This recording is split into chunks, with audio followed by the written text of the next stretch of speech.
Conhece-te a ti mesmo, e conhecerás o universo e os deuses.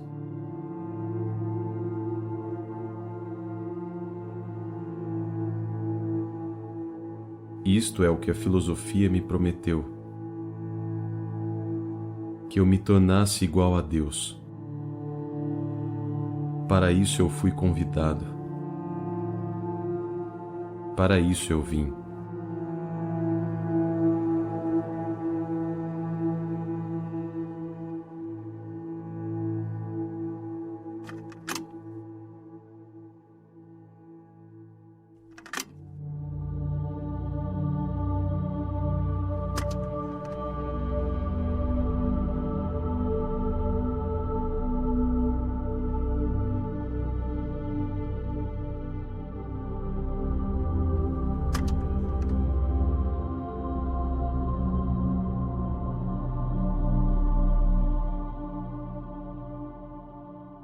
Quando não conseguimos encontrar tranquilidade dentro de nós mesmos, de nada serve procurá-la noutro lugar.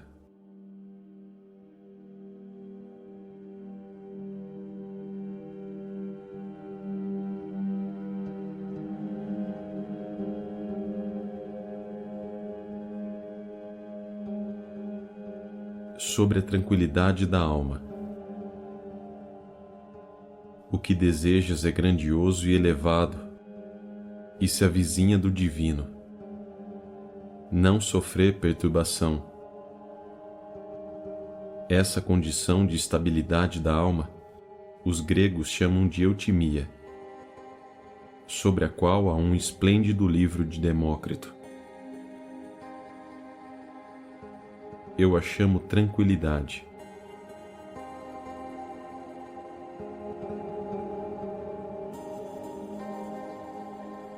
Indagamos como a alma pode sempre se encaminhar num curso equilibrado, olhando alegre para sua condição e sem interromper esse contentamento, mas permanecendo num estado plácido, sem jamais exaltar-se ou deprimir-se. Isso será a tranquilidade.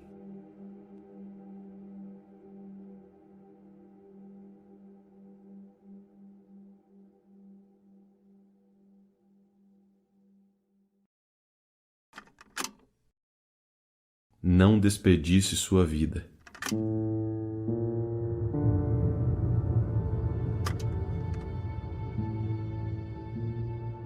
Nenhuma perda deve ser para nós mais sensível do que aquela do tempo, porque ela é irreparável.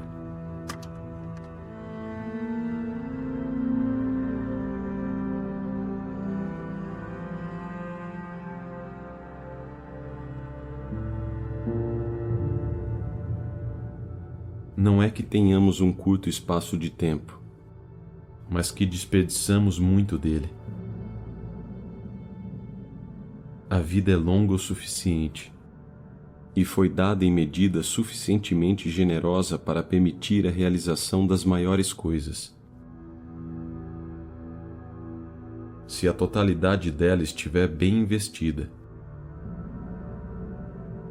Mas quando é desperdiçada em luxo e descuido, quando é dedicada a um fim inútil, forçada, finalmente, pela necessidade final, percebemos que já passou antes que estivéssemos conscientes de que estava passando. É preciso livrar-se da agitação desregrada, a qual se entrega a maioria dos homens.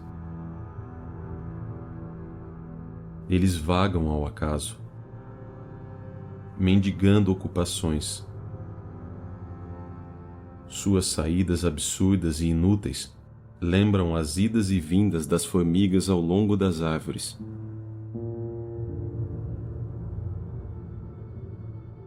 Quando elas sobem até o alto do tronco e tornam a descer até embaixo, para nada. Quantas pessoas levam uma existência semelhante, que se chamaria com justiça de preguiça agitada?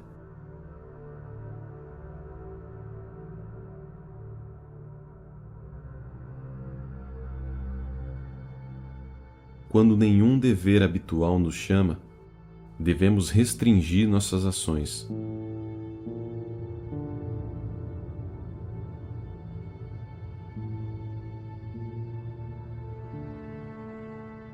Agrada-me restringir minha vida entre as paredes de casa.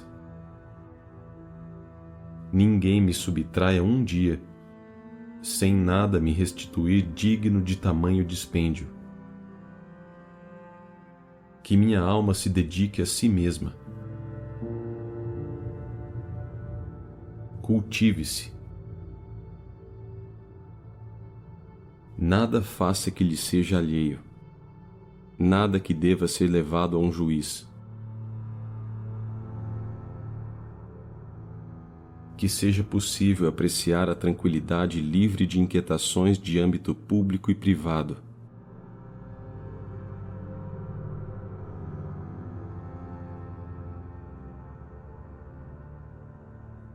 O próximo ponto será não nos esforçarmos em coisas desnecessárias, ou desnecessariamente.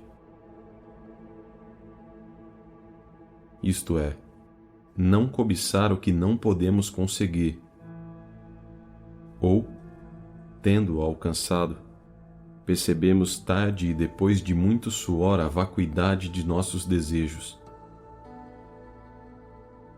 Ou seja, que o esforço não seja vão, sem efeito, ou o efeito indigno do esforço. Pois, em geral, a tristeza o acompanha se não for obtido bom resultado, ou se o resultado envergonha.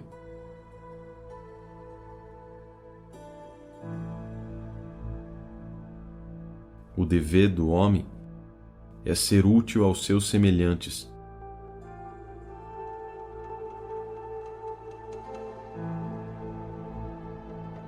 Se possível, ser útil a muitos deles.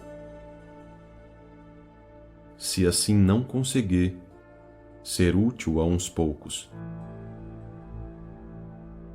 Se assim não for, ser útil aos seus vizinhos.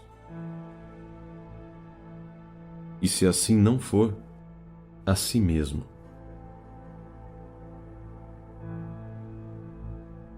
Pois quando ajuda os outros, faz progredir os interesses gerais da humanidade.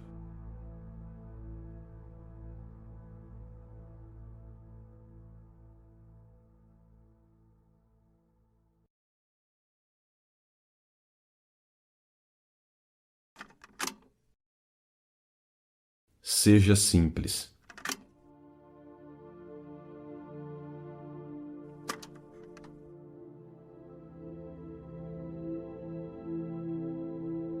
Ocupe-se de pouco para ser feliz.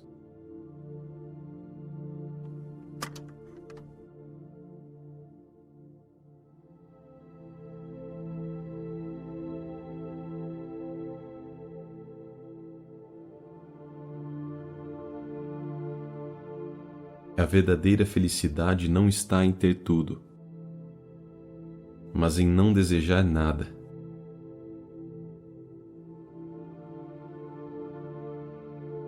Acostumemo-nos a afastar de nós a pompa e a levar em conta a utilidade das coisas, não seus ornamentos. Aprendamos a aumentar a temperança, a coibir o luxo, a moderar a vaidade, a abrandar a ira, a cultivar a simplicidade e a nos empenhar em buscar riquezas em nós e não na fortuna. É a alma que deve ser preenchida e não o cofre. Acostumemo-nos, portanto, à modéstia. Mesmo a despesas com os estudos, que é a mais meritória, tem justificativa até o momento em que tem limite. Para que incontáveis livros e bibliotecas, se o dono, durante toda a sua vida, mal pôde ler os títulos?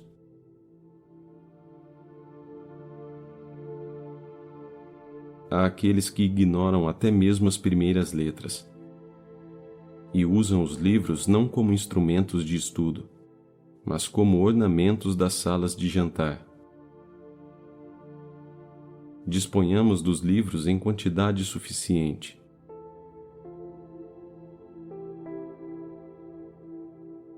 Não para decoração.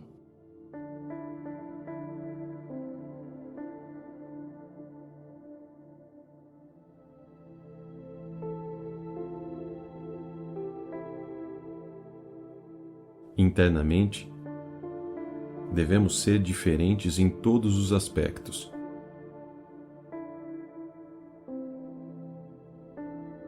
Mas nosso vestido exterior deve se misturar com a multidão.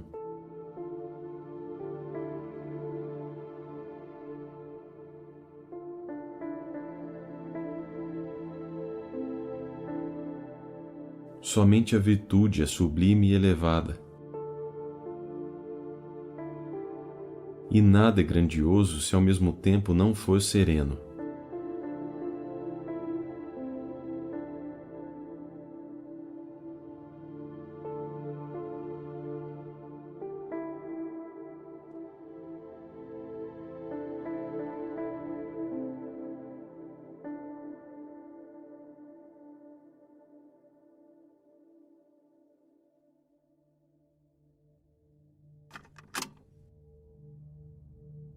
Não reaja.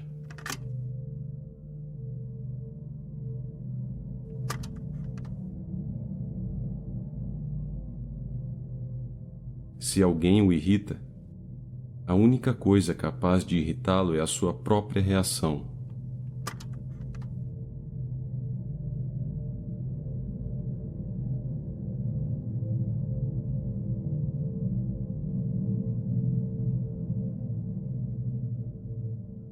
Não há prova mais certa de grandeza do que não poder acontecer-te coisa alguma que instigue tua reação.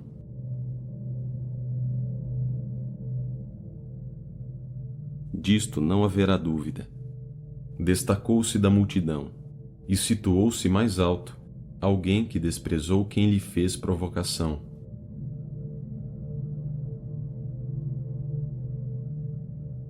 É próprio da verdadeira grandeza não mostrar-se sensível a uma agressão.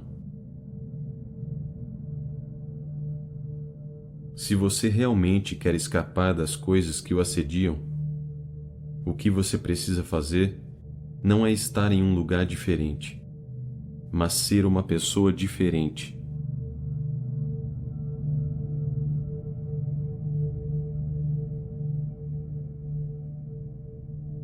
O sábio não ficará irado com os que erram. Por quê? Porque sabe que ninguém nasce, mas se torna sábio. Sabe que em cada época, pouquíssimos se convertem em sábios. Porque tem completo conhecimento da condição humana. E nenhum homem sensato se enfurece contra a natureza.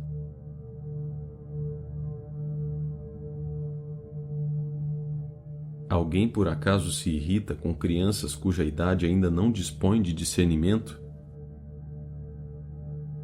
Ainda maior e mais justa é a desculpa de ser um homem do que ser criança.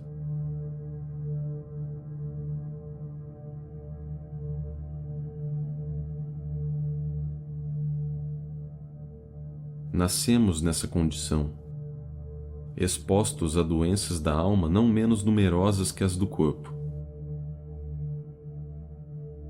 Seres que não são obtusos ou ineptos, mas que utilizamos mal nossa perspicácia, sendo exemplos de vícios uns para os outros.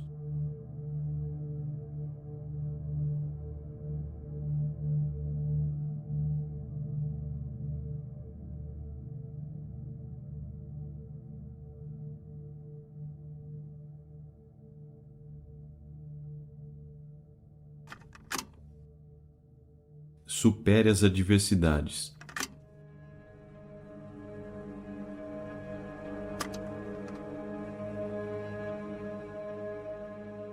Se for suportável, então aguente.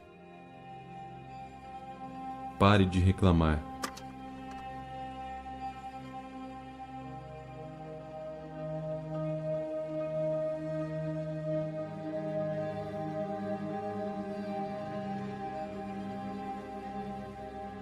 O estoico vê toda a adversidade como treinamento.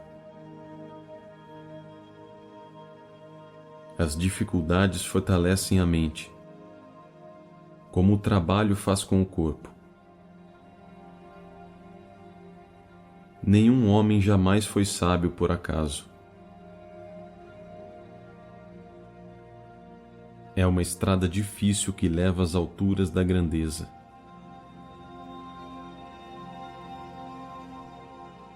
Admira-me quem tenta, mesmo que fracasse. Diz para ti: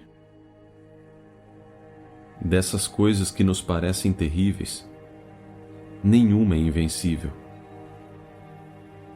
Muitos já venceram cada uma delas. Alcancemos alguma vitória também nós.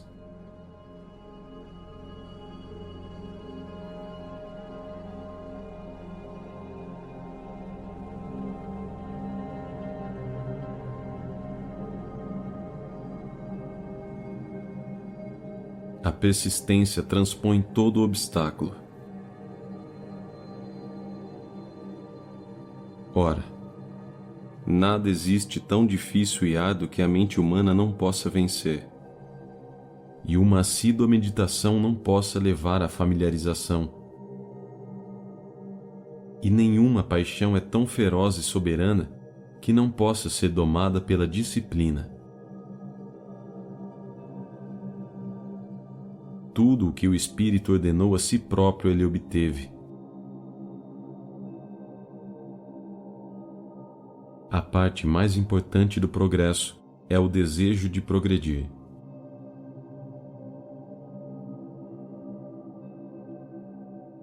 Não nos atrevemos a muitas coisas porque são difíceis, mas são difíceis porque não nos atrevemos a fazê-las.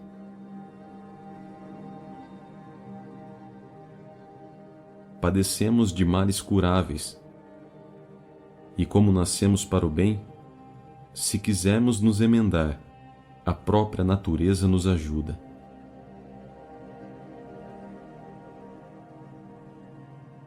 Nem é árduo e áspero, como pareceu a alguns, o caminho para as virtudes.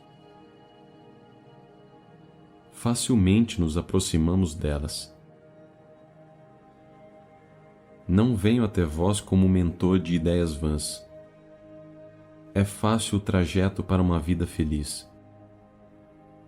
Apenas empreendei-o sob bons auspícios e com a boa ajuda dos deuses.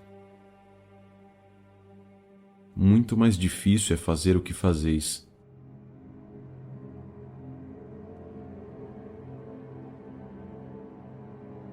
Viver significa lutar.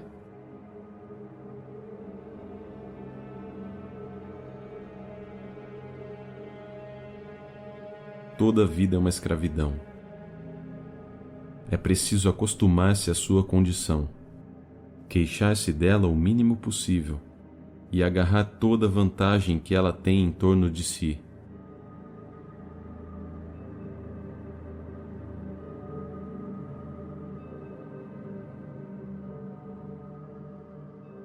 Em todas as coisas, devemos tentar tornar-nos tão gratos quanto possível.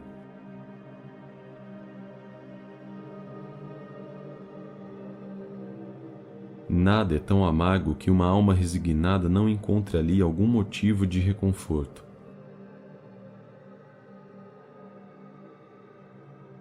Há um só alívio para os grandes males: suportá-los e obedecer às suas exigências.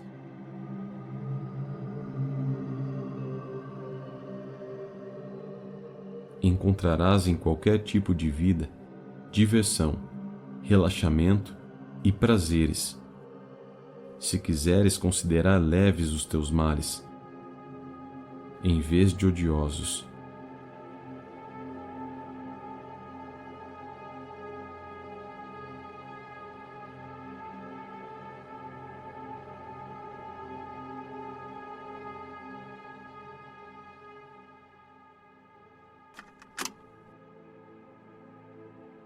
Descanse.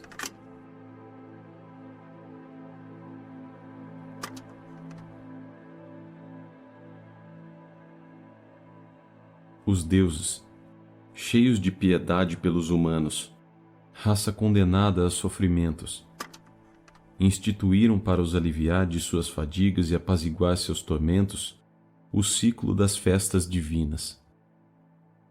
Deram-lhes por companhia e guias Apolo e Dionísio, a fim de que, assim nutridos na festa dessa divina frequentação, recebessem novamente a retidão e a ordem.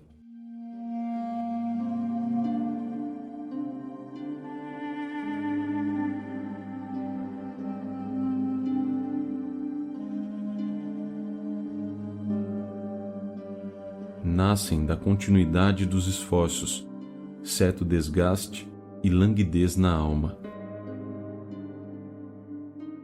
Apliquemos uma medida.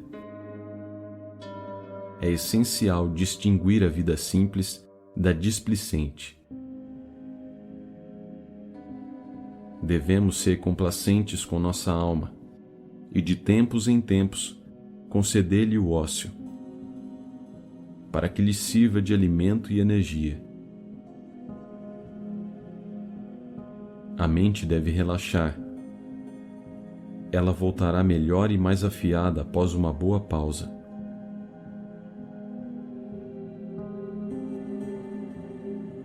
A mente não deve se manter invariavelmente no mesmo nível de tensão, mas ceder aos divertimentos. É preciso dar repouso a nossas almas. Descansadas, elas surgem melhores e mais ativas.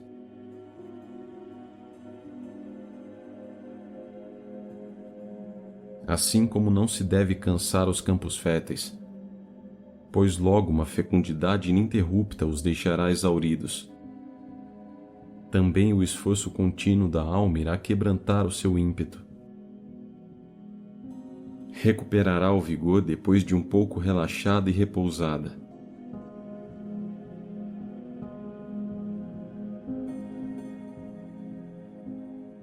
A prática frequente do divertimento irá tirar da alma toda substância e energia, pois também o sono é necessário à restauração. No entanto, se alguém o prolongar dia e noite, será como a morte.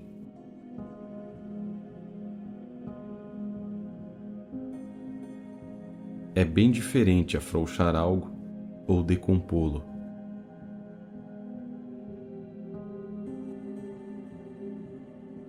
Existe ainda um motivo de inquietudes não desprezável. Se alguém se compõe com excessiva preocupação e não se mostra a ninguém ao natural,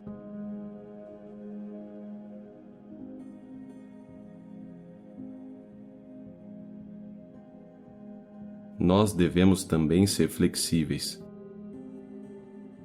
para não nos apegarmos demais às nossas determinações, e convirá seguir para onde o acaso tiver nos desviado.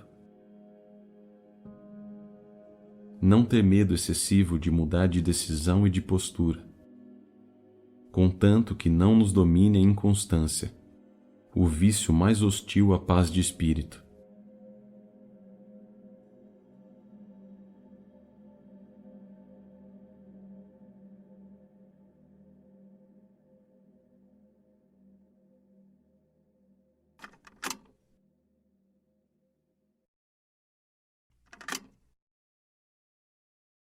Examine-se.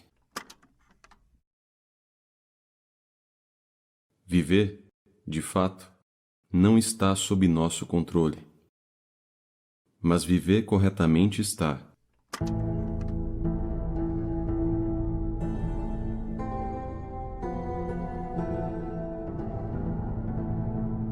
todos os nossos sentidos devem ser levados ao fortalecimento.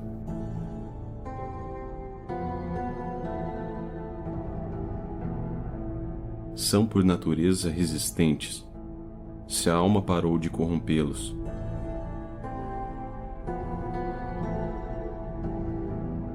Esta, que deve ser cotidianamente convocada a prestar contas.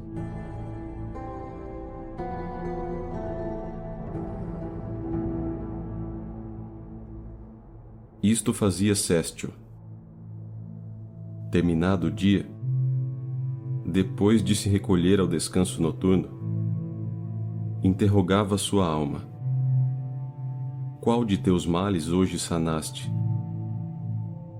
A que vício te opuseste? Em que estás melhor?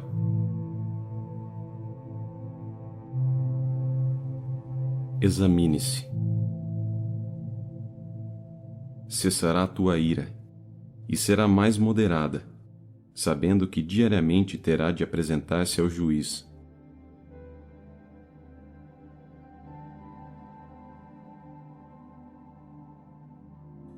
Que há de mais belo que esse costume de examinar todo o seu dia?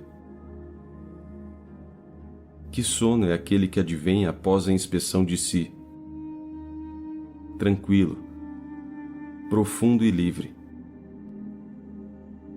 Quando a alma foi elogiada ou advertida, e como um auto-observador e um censor secreto, ela chega ao conhecimento de seus hábitos. Utilizo-me desse recurso, e diariamente advogo minha causa diante de mim mesmo.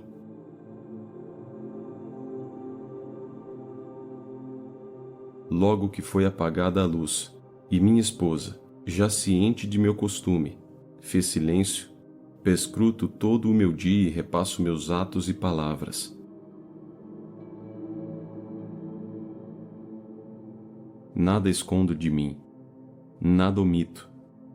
De fato, por que eu temeria algum de meus erros quando poderia dizer: trata de não fazer mais isso. Por agora, te perdoo. Naquela altercação falaste de modo muito combativo. Não discutas, depois disso, com ignorantes. Não querem aprender os que nunca aprenderam. Amid the quiet of the night, I sense the weight of worries taking flight. But darling, listen close and hear my plea. In this melody I ask, darling, don't you weep for me.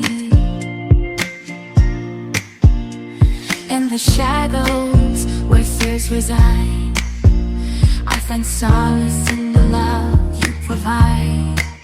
With every step you ease my pain. In your embrace I found shelter from the rain. Darling, don't cry, don't shed a tear, for I'll be your fortress, I'll always be near. Though storms may rage and oceans may roar, I'll stand by your side. Aquele, tu advertiste com mais franqueza do que devias. Desse modo, não o emendaste, mas o ofendeste. No mais, vê não apenas se é verdadeiro o que dizes, mas se aquele a quem te diriges tolera a verdade. Quem é bom, se compraz em ser advertido. Já os piores toleram com muita resistência quem os corrige.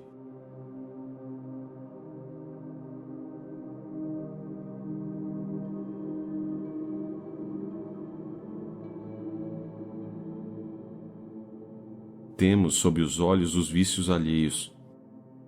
A nossas costas estão os nossos. Realmente, olhamos com familiaridade os fatos domésticos, e o interesse próprio sempre ofusca nosso juízo.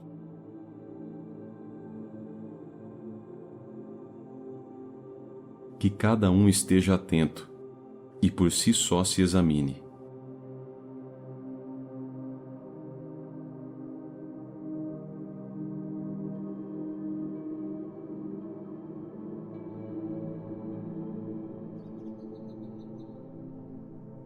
Enquanto estiver vivo, você estará aprendendo a viver.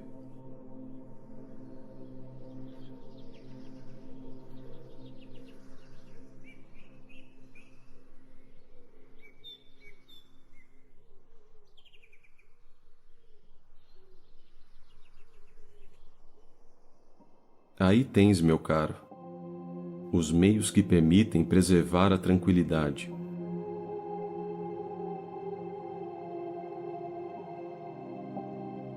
Os que permitem restituí-la. Os que opõem resistência aos vícios que se insinuam furtivamente.